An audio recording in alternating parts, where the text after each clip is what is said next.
My role has been to essentially create kind of like a clinical practice where veterans have access to mental health directly through us. From what I've seen, a big barrier to sustainable housing is the state of mental health and the veterans' ability to have the life skills needed to do things like budgeting, hygiene, taking care of their residents, remembering when bills are paid, remembering their appointments, creating appropriate social interactions. When those things are not in place, it is extremely difficult to then maintain housing. But there have also been a lot of veterans who, struggle with mood disorders, struggle with life skills such as like decision making, learning to set boundaries, learning how to prioritize their self-care, just knowing how to do self-care in general. So even though PTSD is a really big one, and a lot of times it overflows into these other concerns, but those other concerns are usually pretty significant as well.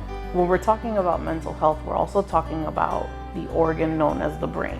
And it is the most complex thing on the planet, is the human brain. And it's also as resilient as it is, and as much as it controls and as much as it is responsible for, it is also very fragile. And when that organ is hurt, it is the same as if we broke a bone, right? We're not just gonna sit at home with it saying, oh, it'll heal itself. We're gonna go and get the appropriate treatment. Just being able to acknowledge that when someone is struggling with mental health, they are physically, biologically going through things that are sometimes beyond their control. I think it's getting a little bit better, especially with the pandemic and how mental health has affected so many more people. And now we're opening up that conversation of this could happen to anyone. Mental health doesn't necessarily differentiate or discriminate between race or wealth or gender.